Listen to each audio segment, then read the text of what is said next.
Bienvenue à cette émission de l'Essentiel qui vous présente les faits saillants de la semaine politique à Ottawa. Le premier ministre Justin Trudeau a conclu sa participation au sommet extraordinaire de l'OTAN à Bruxelles jeudi en annonçant de nouvelles sanctions contre la Russie en réponse à l'invasion en Ukraine. Au même moment, l'Assemblée générale de l'ONU adoptait par une écrasante majorité une résolution exigeant de la Russie l'arrêt immédiat des hostilités. J'en ai discuté avec l'ambassadeur du Canada à l'ONU, Bob Rae. Bonsoir, Monsieur l'ambassadeur. Bonsoir, Esther. Vous êtes un de ceux qui ont pris la parole aujourd'hui à l'ONU pour plaider en faveur de l'arrêt des attaques contre les civils en Ukraine après, évidemment, un mois de conflit. Quel est le message que le Canada a voulu lancer devant l'Assemblée générale de l'ONU? Je crois qu'il y a deux messages importants. D'abord, le fait que la guerre est illégale, c'est une agression claire de la part de la Russie. Il faut le nommer.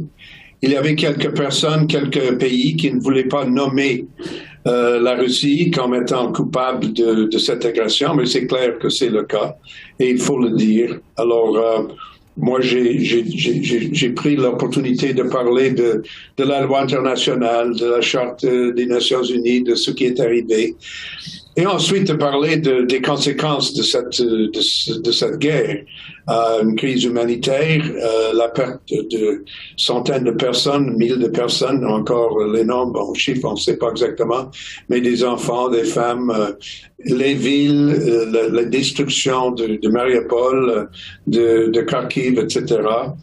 Et aussi la conséquence internationale, globale.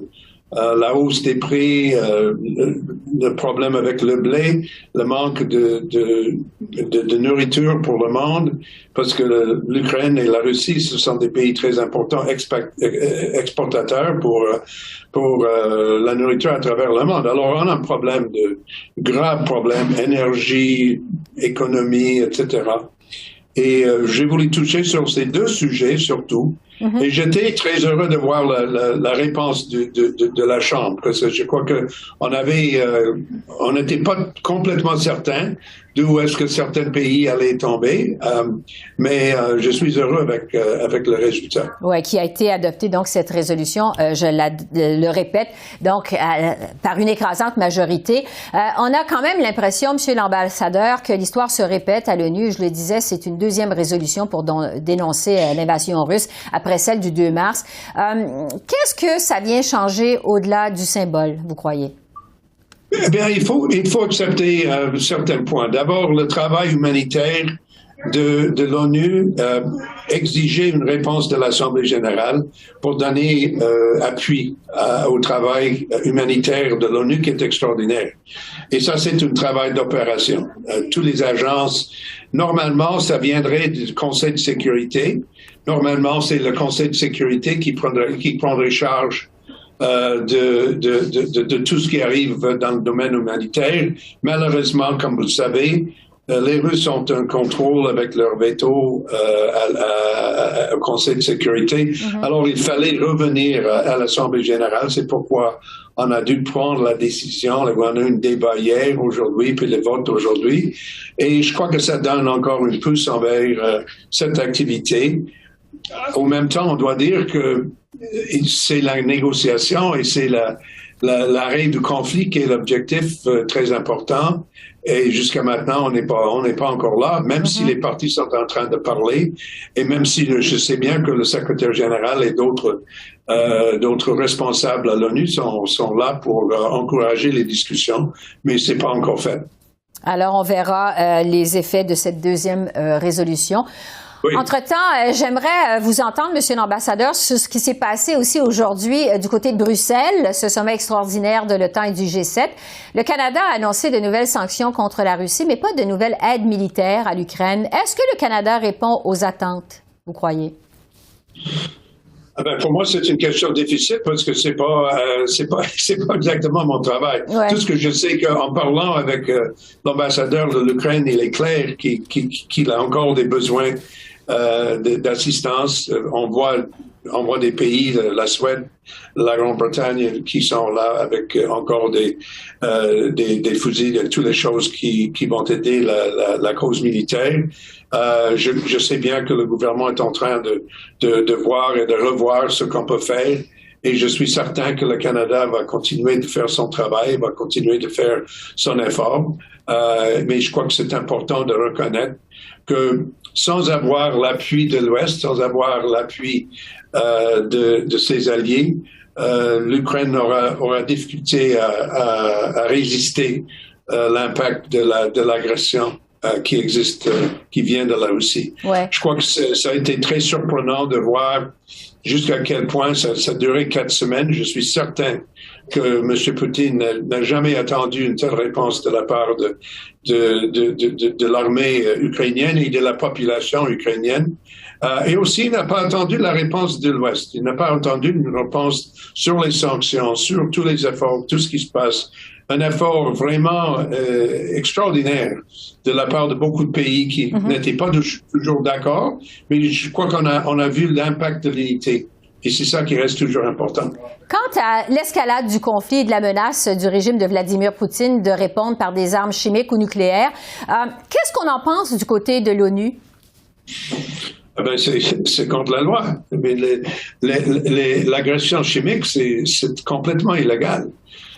C'est complètement inacceptable. Il y a des traités, il y a des accords entre les pays qu'on ne va pas prendre cette voie-là.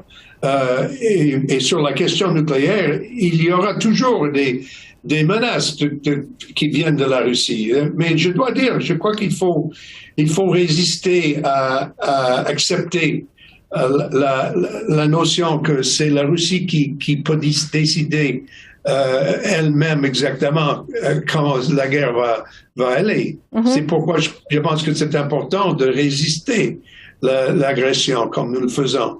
Et nous devons prendre soin, nous devons prendre des mesures, et je crois que c'était discuté à Bruxelles avec le président Biden. Je crois qu'ils ont discuté très clairement le problème qui existe avec les menaces qui viennent de la Russie, mais il faut qu'on soit absolument préparé pour répondre à ces déclarations. Ouais. On a eu une déclaration de la part de l'ambassadeur à l'ONU hier qui parlait de la possibilité de l'utilisation des bombes nucléaires.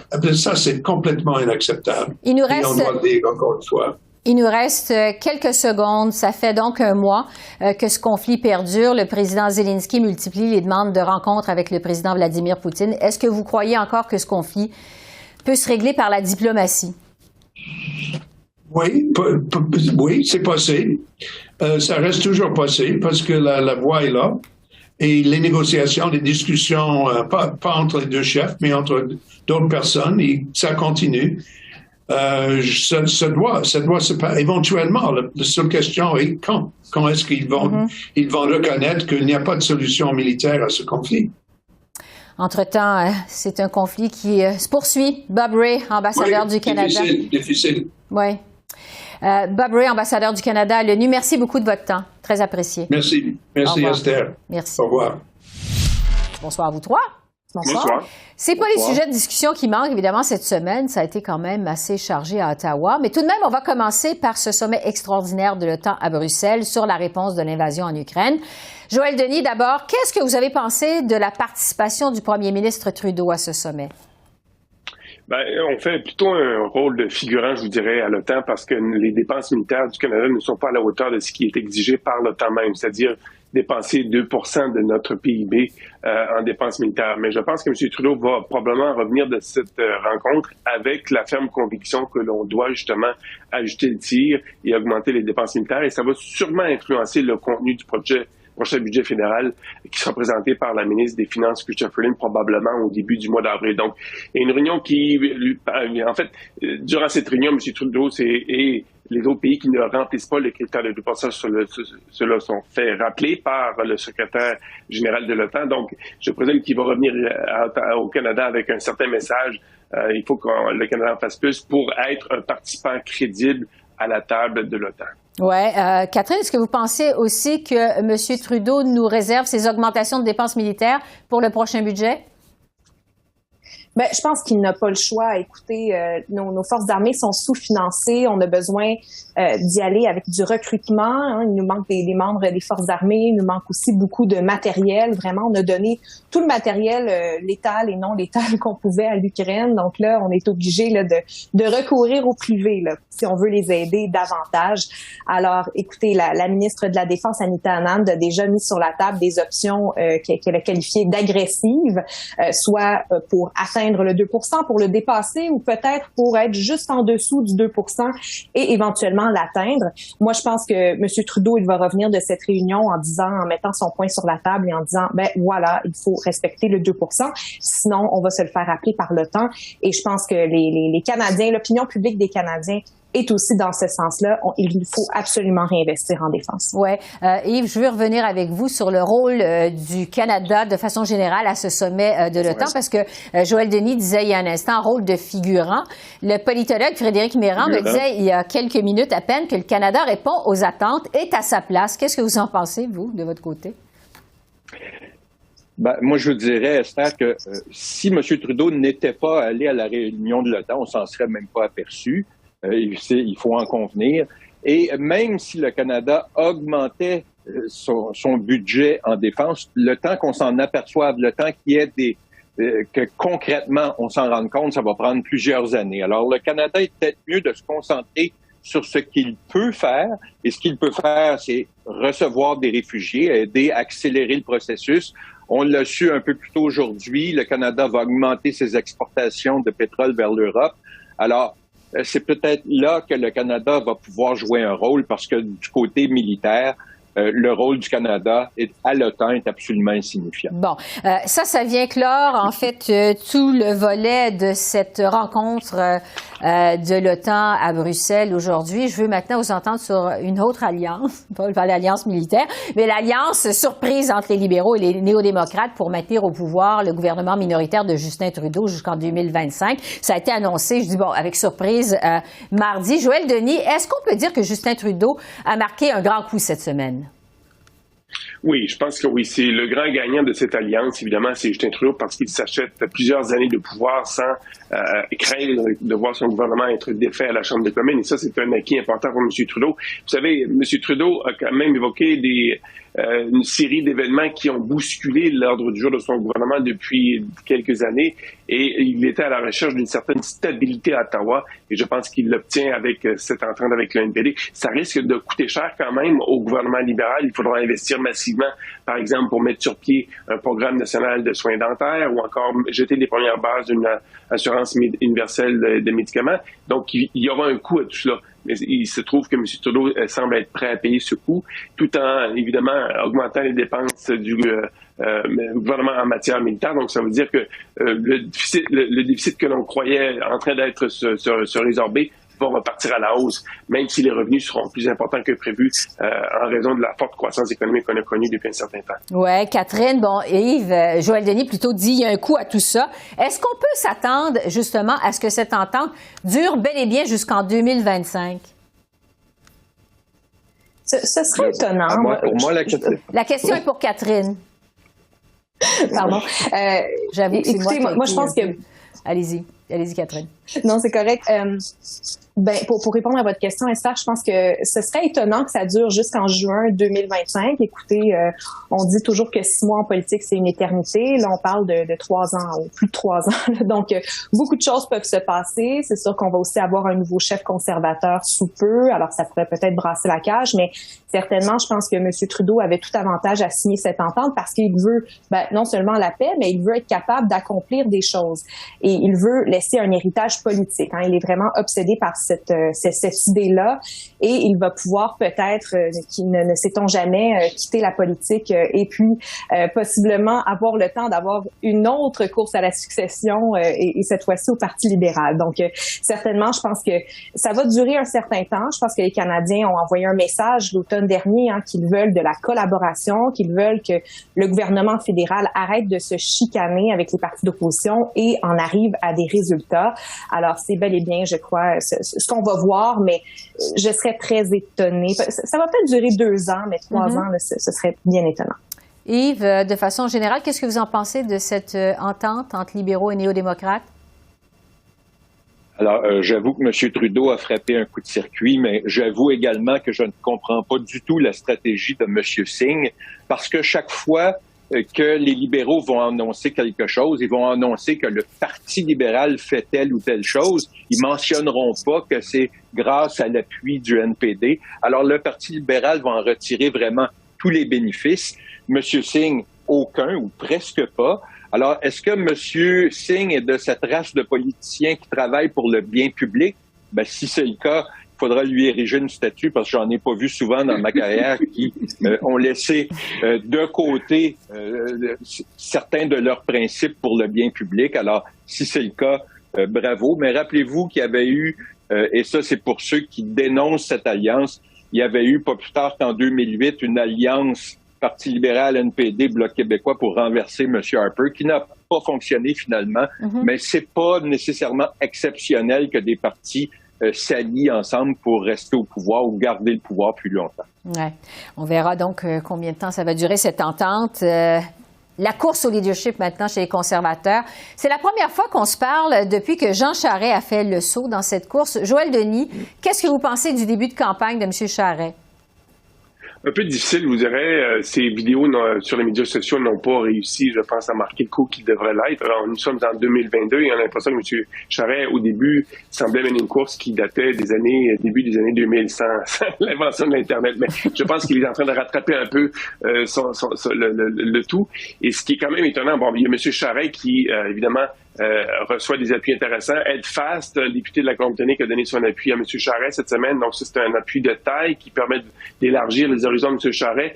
Évidemment, le grand défi de M. Charest, s'il veut l'emporter, c'est de vendre des cartes de membre. Parce que le noyau dur du Parti conservateur semble acquis à Pierre Poilievre. Donc, le défi, c'est de vendre beaucoup de cartes, non seulement au Québec, en Ontario et dans les provinces atlantiques, pour pouvoir espérer l'emporter. Mais une chose qui est intéressante aussi, c'est qu'il semble y avoir beaucoup de candidats. Nous en sommes rendus au 10e candidat à être annoncé aujourd'hui. Léonard Leslev qui confirme qu'elle veut briguer la direction du Parti conservateur. Beaucoup de gens, ça se bouscule aux portes pour diriger le Parti conservateur parce qu'on sent qu'on est à la fin d'une période au sein du parti du gouvernement libéral et ça pourrait peut-être ouvrir la porte à un changement de gouvernement aux prochaines élections fédérales. Oui, c'est comme la course de 2017. Il y avait eu plusieurs également candidats aussi. Catherine, je veux revenir sur Pierre Poilievre. Il a fait campagne au Québec récemment. Est-ce que son opération charme auprès des Québécois va réussir? Est-ce que des députés du Québec pourraient l'appuyer, vous pensez? Je ne crois pas jusqu'à maintenant. Je pense que la grande majorité du caucus du Québec a appuyé Jean Charest. Moi, ce qu'on me dit, c'est que Luc Berthold, il est chef adjoint, donc il ne prendra pas position. Pierre Paulus n'a pas l'intention d'appuyer un candidat. Du moins, c'est ce qu'on me disait il y a quelques jours. Pour le reste, je pense qu'on va se ranger derrière M. Charest. Mais quand même, là, je pense qu'il ne faut pas mettre de côté les appuis québécois de Pierre Poilievre. Il a quand même l'appui de deux sénateurs assez influents, Léo Coussakos et Claude Carignan. En plus, l'ancien maire de Trois-Rivières, Yves Lévesque, qui l'aide certainement. Donc, j'ai trouvé ça plutôt intéressant, cette tournée au Québec. Monsieur Poilievre qui a parlé à de nombreux médias, qui a donné des entrevues, qui avait l'air posé, qui était même drôle parfois. Il a chanté du Jean Leloup, je pense, en entrevue avec Nouveau. Donc, vraiment, là, je pense que les gens voient qu'il parle bien français en plus. Donc, je pense qu'il pourrait être très intéressant pour les Québécois. Et il y a peut-être des Québécois qui vont décider de l'appuyer, lui, à la place de M. Charest. À suivre. Yves, donc, vous en pensez quoi, de façon générale, du début de cette course au leadership chez les conservateurs? Pour M. Charest, ça a été assez pénible. Il a besoin d'un électrochoc et cet électrochoc, il doit le faire dès ce soir parce que il est à Laval ce soir, à Québec demain, à Sherbrooke samedi. Donc, il faut qu'il pèse sur l'accélérateur parce que Joël Denis l'a dit, c'est la vente de cartes de membres qui va faire foi de tout. L'avantage, c'est qu'on va savoir dès le 3 juin si M. Charest a des chances ou non de remporter cette course. Et il faut que ça aille plus vite pour lui parce que il doit se rendre compte qu'en 10 ans, la politique a énormément changé. La façon de faire la politique a énormément changé. Est-ce qu'il est dépassé ou est-ce qu'il a encore la capacité de rebondir? On va le voir dans les prochaines semaines, mais disons que son début de campagne n'a pas été formidable. Joël Denis, Catherine et Yves, merci beaucoup pour vos analyses et on se retrouve la semaine prochaine. Merci. Merci, bonsoir. Merci. Au revoir. Au revoir. Ottawa a annoncé aujourd'hui la toute première émission d'obligations vertes d'une valeur de 5 milliards de dollars qui vise entre autres à financer des projets environnementaux. Il semble d'ailleurs que la demande pour ces obligations est plus forte que ce qu'on avait prévu à l'origine. Le ministre de l'Environnement, Stephen Guilbeault, est avec nous. Bonsoir, Monsieur le ministre. Bonsoir, Esther. Donc, votre gouvernement, il va d'une première émission d'obligations vertes. Expliquez-nous, c'est quoi ces obligations vertes et quel est l'impact que ça va avoir exactement? Alors, c'est la première fois que le gouvernement fédéral canadien procède à une émission d'obligations. Donc, pensez aux obligations normales que les gouvernements émettent de façon régulière. Dans ce cas-ci, on les appelle vertes parce qu'elles ont une mission environnementale particulière. Nous ne sommes pas le premier gouvernement à faire ça. Plusieurs gouvernements européens l'ont déjà fait d'ailleurs. Alors, ce que c'est essentiellement, c'est une façon pour le gouvernement de proposer au secteur privé, aux investisseurs, de participer avec nous au financement de la transition verte. En gros, c'est ce qu'on propose. Donc, l'impact, c'est d'y aller vers la transition verte, accélérer la transition verte. Exactement. Alors, donc, ce que nous avons fait, c'est une émission de 5 milliards de dollars et on doit vous dire que nous avons été agréablement surpris par le niveau d'intérêt. Il y a eu plus que 2 fois la demande pour les obligations que ce que nous avions prévu. Et donc, ce que ça va nous permettre de faire, c'est de financer des projets en transport, des projets en efficacité énergétique, des projets, par exemple, au niveau du reboisement. On veut planter 2 milliards d'arbres d'ici 2030. Alors, ces argents-là que nous avons reçus du secteur privé vont être investis dans des programmes qui visent à soit à réduire les émissions de gaz à effet de serre, soit à rebâtir notre capital naturel au Canada. Je veux revenir avec vous sur l'accord de principe surprise qui a été annoncé hier entre votre gouvernement et le NPD pour vous garder en fait au pouvoir jusqu'en 2025. Est-ce que vous, Monsieur le ministre, vous avez le sentiment qu'on a respecté d'abord la volonté des Canadiens telle qu'exprimée lors de la dernière élection au mois de septembre? Ouais, je pense que oui, tout à fait. Plusieurs personnes nous ont dit qu'on ne voulait plus d'élections pendant un bout de temps. Alors, je pense que peu de gens vont se plaindre du fait que, là, on leur dit qu'il n'y aura pas d'élections avant 2025, d'une part. D'autre part, je pense que quand on regarde les plateformes du NPD et la nôtre lors de la dernière campagne électorale, beaucoup de similitudes, à la fois sur les questions sociales, sur les questions environnementales, la question de la lutte au changement climatique. Donc, je pense qu'il y avait déjà un bon alignement des planètes. Oui, parce que vous parlez justement des plateformes. Il y a une partie de l'entente entre les libéraux et les néo-démocrates qui porte sur l'environnement. Votre gouvernement s'est engagé envers le NPD, entre autres, à s'attaquer à la crise climatique. Il semble y avoir quand même rien de nouveau en matière d'environnement dans cette entente. Concrètement, est-ce que ça va changer quelque chose? Ça va changer dans ma lettre de mandat, donc les instructions que le premier ministre, m'a données ne changent pas. Alors, j'ai toute une liste de choses que je dois faire. Ce que cette alliance-là avec le NPD va favoriser, c'est l'exécution.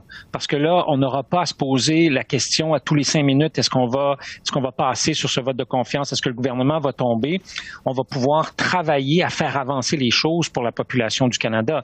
Moi, je pense que c'est là où les Canadiens et les Canadiennes y trouvent leur compte, qu'au lieu d'être pris avec des politiques aériennes sur la colline parlementaire à Ottawa et à la Chambre des communes, on va pouvoir faire avancer les dossiers. Oui, un mot sur les impacts du conflit en Ukraine. Et les effets que ça a sur la question du pétrole. En fait, on le sait, les conservateurs à Ottawa demandent que le Canada fournisse plus de pétrole et de gaz naturel à l'Europe pour ne plus dépendre de la Russie. Dans ce nouveau contexte de la guerre en Ukraine, M. Guilbeault, est-ce que vous seriez ouvert à ce que qu'au Canada, on développe davantage, on exporte plus de pétrole dans ce nouveau contexte de la guerre en Ukraine? Au cours des dernières semaines, j'ai eu plusieurs conversations avec les Allemands, les Français, les Britanniques. Je parlais à l'envoyé spécial du président américain sur les changements climatiques, John Kerry, dimanche dernier. Et le consensus est assez clair et on a d'ailleurs entendu la présidente de l'Union européenne là-dessus dire la meilleure façon de réduire notre dépendance au pétrole et au gaz russe, c'est de réduire notre dépendance au pétrole et au gaz tout court.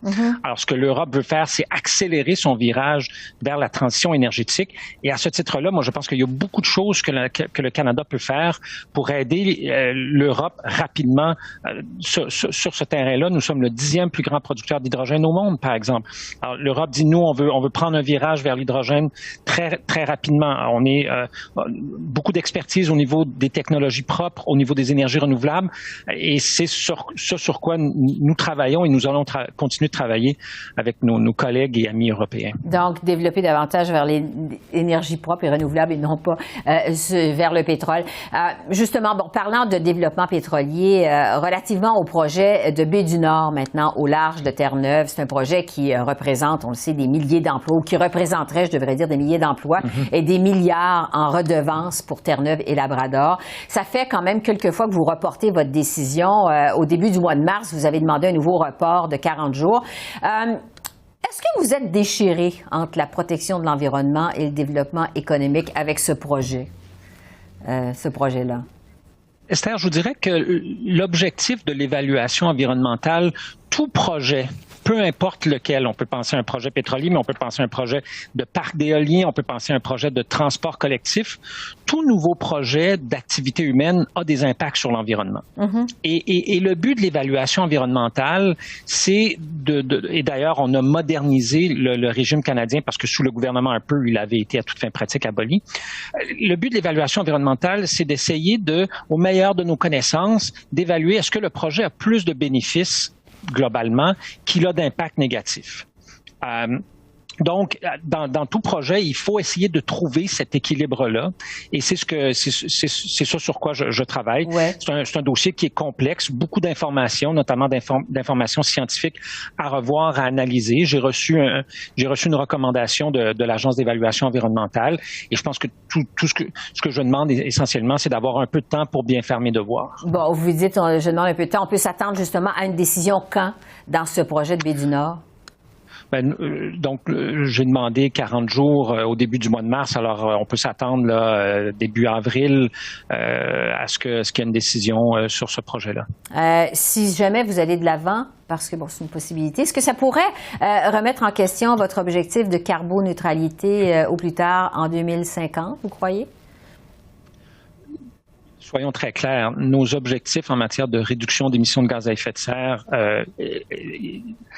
sont d'une très grande importance pour nous, et il y a rien on peut pas espérer avoir une société prospère si on ne s'attaque pas à la crise climatique. On le voit, les impacts des changements climatiques ici au Canada et partout ailleurs, mais on n'a qu'à regarder ce qui s'est passé en Colombie-Britannique depuis un an.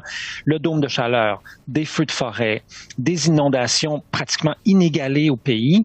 Alors, il faut s'attaquer au changement climatique, et c'est pourquoi je déposerai la semaine prochaine au Parlement le premier plan de réduction des émissions de gaz à effet de serre qui montrera à la fois aux parlementaires mais à la population en général tout ce qu'on a fait jusqu'à maintenant en matière de lutte au changement climatique, où nous sommes rendus dans l'atteinte de nos objectifs, et qu'est-ce qu'on doit faire entre maintenant et 2030 pour arriver à atteindre nos objectifs de 2030. Steven Guilbeault, ministre de l'Environnement, merci beaucoup. Merci. Merci à vous, Esther. Au revoir. Alors voilà, c'est là-dessus que se termine l'essentiel des faits saillants de la semaine politique à Ottawa. Esther Bégin qui vous remercie d'être à l'antenne de CEPAC, la chaîne d'affaires publiques par câble. Je vous souhaite une excellente fin de semaine et je vous dis à lundi. Au revoir.